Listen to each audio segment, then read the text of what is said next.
நாம் யாரென்று நமக்கு தெரியாத போது இவை அனைத்தும் அவர்கள் நமக்கு சொல்லி இங்கே ஒரு மாற்றத்தை கொண்டு வருவதற்கு எல்லா பணிகளையும் செய்து கொண்டிருக்கிறார்கள்.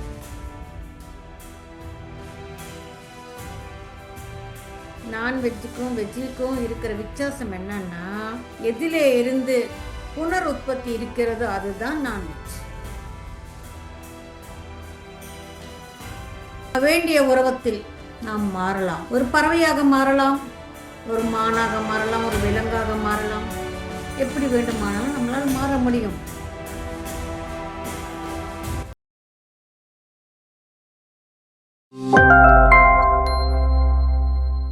நாம் இருக்கிறது இந்த மில்கிவே கேலாக்சி.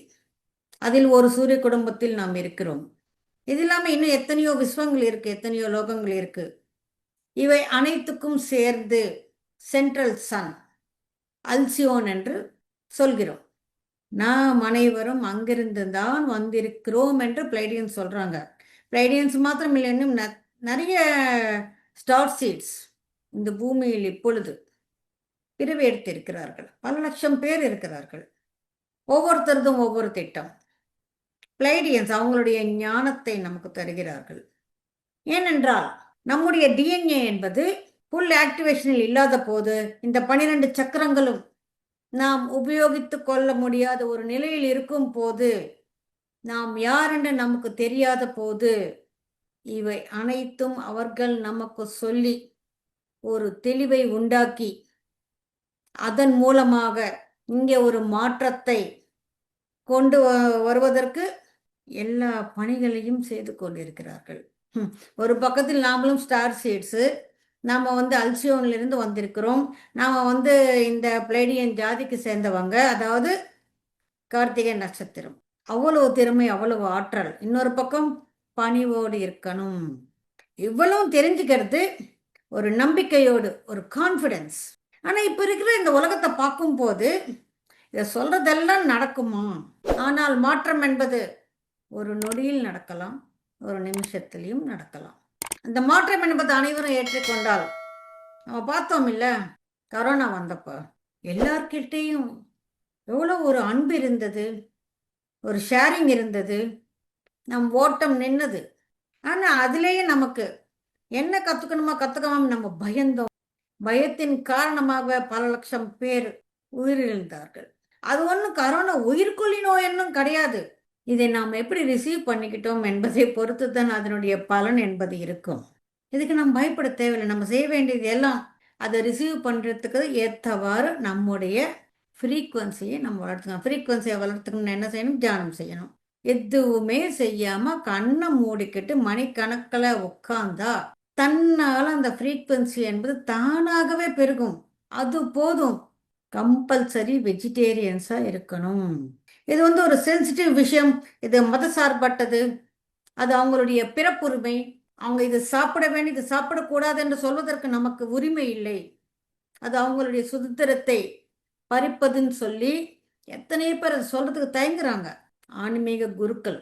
ஆனால் அந்த புலால் நாம் எடுத்துக்கும் போது அது நம்ம உடலில் செய்த அந்த மாற்றங்கள் மூலமாக நாளைக்கு அந்த ஹையர் ஃப்ரீக்வன்சியை நம்மளால் ரிசீவ் பண்ணிக்க முடியாது. மை டியர் மாஸ்டர்ஸ், ஒரு மனிதன் அந்த மனித நேயத்தோடு பிற உயிர்களை மதித்து, ஏனென்றால் அதில் இருக்கிறது கூட ஆன்மா தான். நீயும் ஆன்மா, அதுவும் ஆன்மா. உனக்கு ஒரு காயம்னா தாங்கிக் கொள்ள முடியாது. உன் குடும்பத்தில் ஒருத்தருக்கு ஏதாவதுன்னா, ஒருவனருக்கு ஏதாவது இதுன்னா தாங்கிக் கொள்ள முடியாது. அந்த உயிரின் என்ன ஆச்சு? வாதிப்பவர்கள் வாதித்து கொண்டே தான் இருப்பார்கள். நாங்கள்லாம் சாப்பிடலன்னா அதெல்லாம் லட்சமாக பெருகிடும் இந்த பூமியில். நம்மளால் கால் வைத்து நடக்கிறதுக்கு கூட இடம் இருக்காதுன்னு. இப்போ டைனோசர் எல்லாம் எப்படி இல்லாமல் போச்சு? யாராவது சாப்பிட்டதுனால அது போச்சா? இல்லாமல் அவ்வளோ பெரிய டைனோசரே இந்த பூமியில் இல்லாத போன போது இந்த உயிரினங்களெல்லாம் நமக்கா வருது? நம்ம நிற்கிறதுக்கு கூட இடம் இருக்காதுன்னு சொல்கிறாங்க. சாப்பிட்றதுனால தான் அது அந்த இனம் அந்த கட்டுப்பாடோடு இருக்கா, இல்லைன்னா பெருகிடுமா? உங்களுக்காகத்தாமா அது வளர்க்கப்படுது, ஆர்டிஃபிஷியலாக வளர்க்கப்படுது. எங்கேயும் இங்கே இயற்கையாக எதுவும் செய்யப்படவில்லை.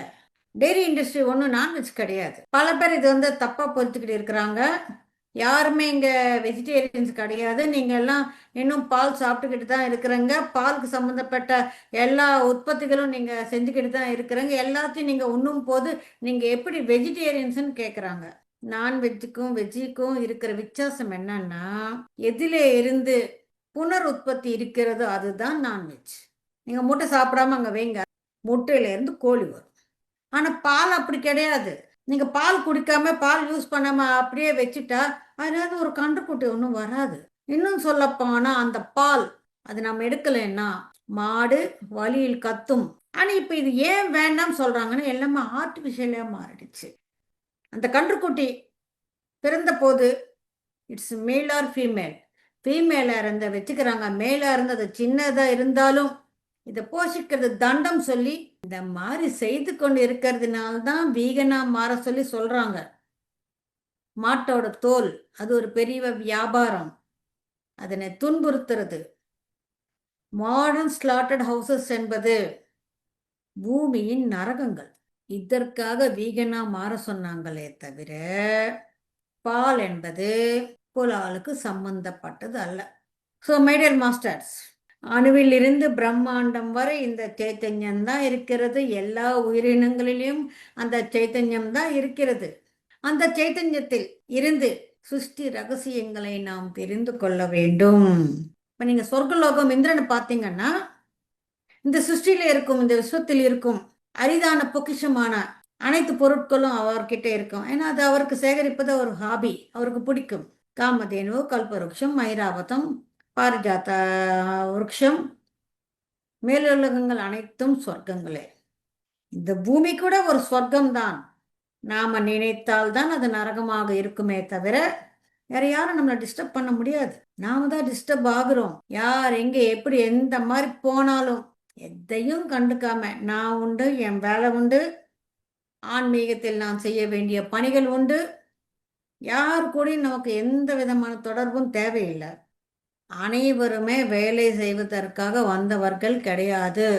ஒவ்வொருத்தருதும் ஒவ்வொரு விதமான வேலை. ஒருத்தரை பார்த்து இன்னொருத்தர் இதை நான் செய்யணும்னு சொல்லி காப்பி எல்லாம் அடிக்க வேண்டாம். No comparison at all. யாருக்கு என்ன தெரியுமோ, சில பேர் எதுவுமே செய்யாம கூட இருப்பாங்க. அவங்க இருந்தா போதும், பணி செய்ய வேண்டும் என்ற அவசியமே இல்லை. ஒவ்வொருத்தருதும் இது திறமை கிடையாது, அவங்கவுங்க ஜோனர், அவ்வளோதான். ஒவ்வொருத்தரும் அவங்களுடைய பணியை செய்வதற்காக நாம் இங்கே வந்திருக்கிறோம்.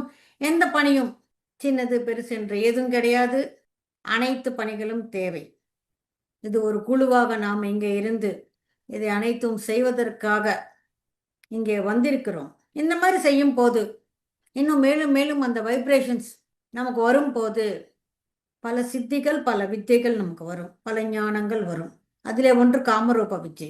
அதாவது வேண்டிய உருவத்தில் நாம் மாறலாம். ஒரு பறவையாக மாறலாம், ஒரு மானாக மாறலாம், ஒரு விலங்காக மாறலாம். எப்படி வேண்டுமானாலும் நம்மளால் மாற முடியும்.